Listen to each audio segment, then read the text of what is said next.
Today we are going to learn English grammar voice. आपण गेल्या 2 व्हिडिओपासून voice शिकत आलो आहे. त्यामध्ये वेगवेगळे सेंटेन्स मी घेऊन तुम्हाला शॉर्ट मध्ये खूप काही सेंटेन्स शिकवले आहेत. त्यात अडचण असेल तर कमेंट मध्ये नक्की सांगत चला. तर आज आपण voice मधला न्यू कन्सेप्ट पाहणार आहोत. कन्सेप्ट आहे voice चेंज करायचा पण आज्ञार्थी वाक्याचा. voice चेंज करायचा पण कुठला? आज्ञार्थी वाक्याचा. तर चला आज्ञार्थी वाक्याचा voice कसा चेंज करायचा, आज्ञार्थी वाक्य कशाला म्हणतात हे फर्स्ट जाणून घेऊया. चला एक सेंटेन्स घेते आणि डायरेक्ट आपण कसा चेंज होते ते बघूया. सेंटेन्स आहे save a rupee every day. हे सेंटेन्स आहे. याचा आपल्याला पॅसिव्हाइज करायचा आहे. तर कसा करायचा? Okay, save a rupee every day passivize करायचा आहे. याच्यासाठी असं सेंटेन्स आलं पहा. याची सुरुवात वर्बने झालेली आहे. सुरुवात कशाने झालेली? वर्बने. आज्ञार्थी वाक्य याचं तुम्हाला सुरुवात कशाने झालेली? वर्बने. Save rupees every day. तर याचा वॉइस कसा चेंज करायचा? याचा वॉइस चेंज करताना फर्स्ट स्टार्टिंगला घ्यायचं लेट. सुरुवात आपण जे ऑब्जेक्ट पहिल्यांदा घेत होतो तर नाही, आता सुरुवात कशाने करायची? लेटने करायची. ह्याच्यात लेट नाहीये पण घ्यायचं लेट. Okay, late. सुरुवात कशाने केली? लेटने. लेटने सुरुवात केल्यावर परत काय करायचं? काय आहे? सब्जेक्ट. सब्जेक्ट नाहीये, सॉरी, हा काय आहे? वर्बने सुरुवात झालेली आहे. Rupees every day under object आला. मग काय करायचं? लेटने सुरुवात करायची. फर्स्ट सांगितलं मी. लेटने सुरुवात केल्यावर जे ऑब्जेक्ट आहे ते घेऊन घेऊया. काय object? Rupees. Every day complementary आहे. मी पहिले सांगितले every day, yesterday, Sunday, Monday असं काही टायमिंग देऊ शकतात. कॉम्प्लिमेंटरी लिहून घेऊया. आता इथं सॉरी ऑब्जेक्ट घेऊया. कॉम्प्लिमेंटरी नाही लिहायची, कॉम्प्लिमेंटरी लास्ट लिहायची आहे. ऑब्जेक्ट घेऊया. Let a rupee. Let a rupee झालं इथपर्यंत. देन आता काय करायचं? बी घ्यायचं. B E. काय घ्यायचं? बी. देन जे आपण बाय ने जोडत होतो करतात इथे तसं नाही. इथे वर्ब जोडायचं. कशाने? बी न. बी च्या नंतर वर्ब घ्यायचं. पण कुठल्या फॉर्म मध्ये? थर्ड फॉर्म मध्येच लिहायचं. Verb in third form. मग इथे सेव आहे. त्याचं काय होईल? सेव.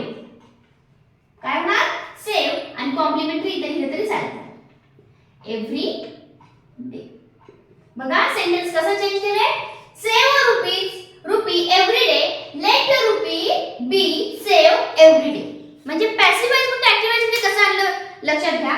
सेंटेन्स पाहिजे तुम्हाला, त्याचा पॅसिव्हाइज आपल्याला चेंज करायचंय. पॅसिव्हाइज मध्ये तर फर्स्ट पाहिजे त्याची सुरुवात वर्ब झालेली असते. वर्ब. सेव म्हणजे काय? बचत. हे काय? वर्ब आहे, क्रियापद आहे. वर्बने सुरुवात झाली म्हणून समजलं आपल्याला की हे सेंटेन्स कसं आहे की दुसरा सेंटेन्स कसं वेगळं आहे. कारण इथे he, she, it, they, them, Ram, Shyam असं काही आलेलंच नाहीये. सब्जेक्ट तसा नाहीये. डायरेक्ट वर्बने सुरुवात झालेली आहे. त्यामुळे आपल्याला जेव्हा त्याचं वॉइस चेंज करायचं असेल तर काय करायचं? सुरुवात लेटने करायची. देन ऑब्जेक्ट पुट करायचा आणि जो वर्ब आहे तो ऑब्जेक्ट नंतर बी लिहायचं. बी च्या नंतर वर्ब लिहायचा आपण थर्ड फॉर्म मध्ये. Then complementary. चला अजून एक सेंटेन्स घेऊया. Sentence complete your homework. Complete your homework. पहा याची पण सुरुवात कशाने झाली? कंप्लीट. पूर्ण कर. काय कशाने झाली सुरुवात? वर्बने सुरुवात झाली. कशाने झाली सुरुवात? वर्बने. तिथं तेच करायचं. पॅसिव्हाइज करताना सुरुवातीला घ्यायचं लेट. घेतला लेट. लेट नंतर काय करणार आपण? Object your homework. Let your homework. Let your homework be ने जोडायचं आहे काय? Verb. Be completed.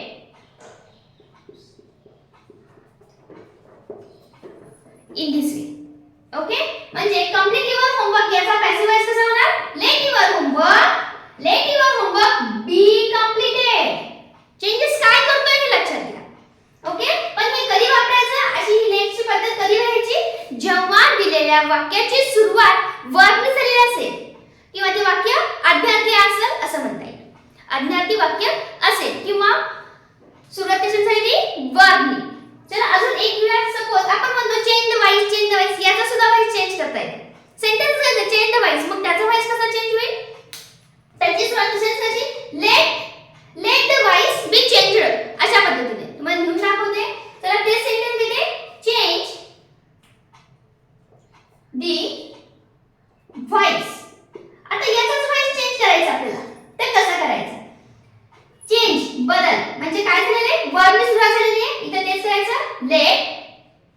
The voice बी घ्यायचं, बी च्या नंतर काय जोडायचंय वर्ब इन थर्ड फॉर्म म्हणजे काय होणार changed. Let the voice be changed. In this way तुम्ही एखाद्या जर सेंटेन्सची सुरुवात वर्बने झाली असेल तर त्याचा ऍक्टिव्ह मधून पॅसिव्ह कसा करायचा ते या पद्धतीने करायचा. ओके, चला हे नोट डाऊन करत चला. याचा एक फॉर्म्युला आहे. हे जे काही चेंजेस केलेले आहेत ते चेंजेस आपण एका फॉर्म्युल्यात पुट करणार आहोत. ते फॉर्म्युला लिहून देते. याचा फॉर्म्युला काय असेल मग आपण काय केले लेट प्लस ऑब्जेक्ट घेतला आणि बी ने काय जोडले वर्ब जोडले. बी ने काय जोडले वर्ब. तर याचा फॉर्म्युला मी लिहून देते तुम्हाला. तुम्ही नोट डाऊन करून चला किंवा स्क्रीनशॉट घेत चला म्हणजे तुम्हाला त्याचा जेव्हा तुम्ही या पद्धतीने अभ्यास कराल तेव्हा तुम्हाला त्याचा फायदा होईल. चला मग हे कसं चेंजेस करायचं.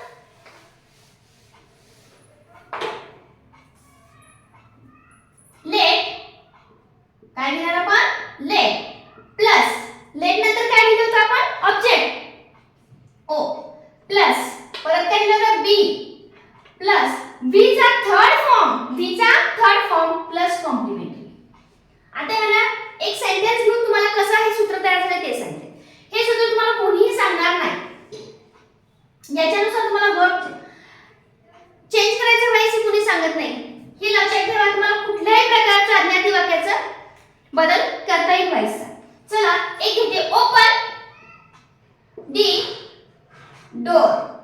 ओपन दी डोर. तर याचा कसा करायचा पहा. ओपन म्हणजे वर्ब सुरुवात झालेली आहे लेट सूत्रानुसार करूया. लेट प्लस ऑब्जेक्ट घ्या. ऑब्जेक्ट काय आहे द डोर लिहून घ्या. लेट द डोर प्लस बी घेतला. व्हाईसचा थ्री फॉर्म म्हणजे ओपनचं काय होणार ओपनला ईडी लागणार. कॉम्प्लिमेंटरी काय आहे का नाही म्हणजे याचा व्हाईस कसा चेंज होणार ओपन द डोअरचा let the door be open. या पद्धतीने पहा इथे काय केले लेटला लेट देन हे आहे ऑब्जेक्ट हे आहे बी आणि हे आहे बी चा थर्ड फॉर्म. कॉम्प्लिमेंटरी असेल ते लहान असेल तर नका लिहू. अशा पद्धतीने तुम्ही या सूत्राचा वापर करून ज्या सेंटेन्सचा सुरुवात वर्बने झाली असेल त्याचा तुम्ही व्हाईस चेंज करू शकता. चला अजून थोडेसे वेगळे शिकवणार आहे. आज तुम्हाला व्हाईस हे चेंज करायचा आहे पण अशा वाक्यात चेंज करायचं तुम्हाला व्हाईस ज्याच्यामध्ये ऑब्जेक्टच नाहीये. आपण काय करतो डायरेक्ट ऑब्जेक्ट घेतो आहे तो ऑब्जेक्ट घेऊनच करतो स्टार्टिंग. तर असं एक सेंटेन्स घेते त्यात ऑब्जेक्टच नाहीये मग त्याचा व्हाईस कसा चेंज करायचा चला पाहूया. गो देअर झालं सेंटेन्स इज फिनिश.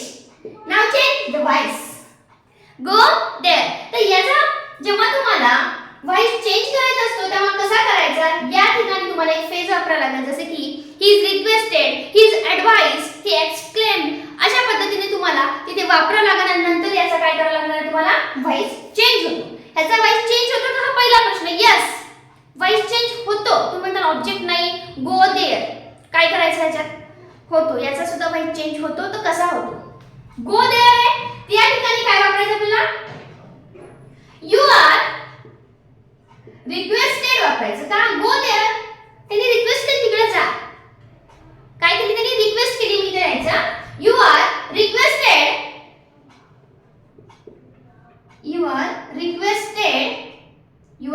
रिक्वेस्टेड आणि टू ना दिलेले वाक्य जोडायचं. Requested to go there.